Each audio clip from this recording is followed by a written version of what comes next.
Yes ready 90 watts पर minute start. राष्ट्रीय हरित न्यायाधिकरण का यह आकलन निराश करने वाला है कि सीवेज शोधन संयंत्रों के पूरी तरह काम न करने के कारण सीवरों का करीब 50% प्रदूषित पानी गंगा नदी में जा रहा है। इस संस्था ने यह भी पाया कि औद्योगिक कचरा भी गंगा में पहुंच रहा है। यह समझना कठिन है कि गंगा को साफ स्वच्छ करने के अभियान को सर्वोच्च प्राथमिकता देने के बावजूद अभी तक संबंधित राज्यों में पर्याप्त संख्या में सीवेज संशोधन संयंत्र स्थापित क्यों नहीं किए जा सके हैं।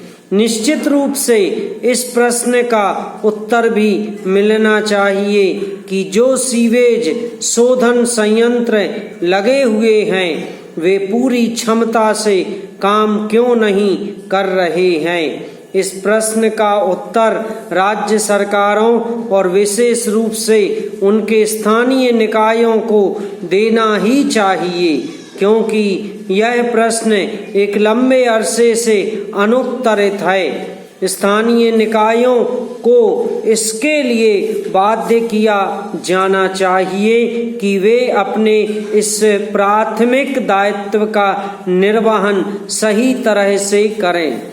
इतने वर्षों बाद भी गंगा को साफ करने का उद्देश्य पूरा होता हुआ ना दिखना इसलिए एक बड़ी चिंता का कारण है, क्योंकि यदि देश की इस सबसे महत्वपूर्ण और पवित्र समझी जाने वाली नदी को स्वच्छ नहीं किया जा सका तो फिर अन्य नदियों के साफ सुथरा होने की आशा कैसे की जा सकती है। पैरा यह समय की मांग है कि केंद्र सरकार ऐसी कोई व्यवस्था करे जिससे एक निश्चित समय में इस नदी को स्वच्छ करने का संकल्प लिया जाए और उसे पूरा करके दिखाया जाए।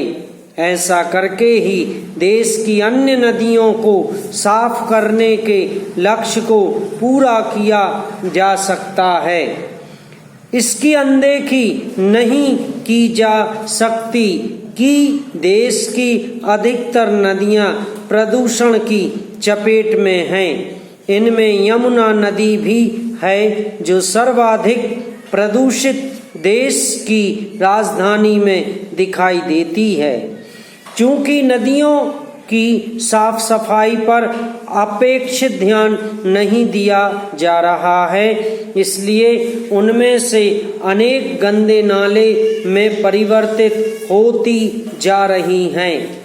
इसका एक बड़ा कारण यह है कि राज्य सरकारें नदियों को साफ करने को अपने एजेंडे का हिस्सा नहीं बना रही हैं।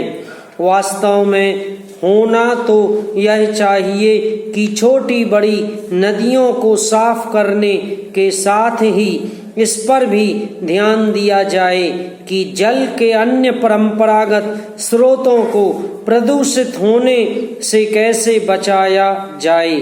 ध्यान रहे कि समस्या केवल यही नहीं है कि छोटी बड़ी नदियां और नहरें प्रदूषण से ग्रस्त हैं, बल्कि यह भी है कि देश के तमाम हिस्सों में भूगर्भ जल भी प्रदूषित होता जा रहा है।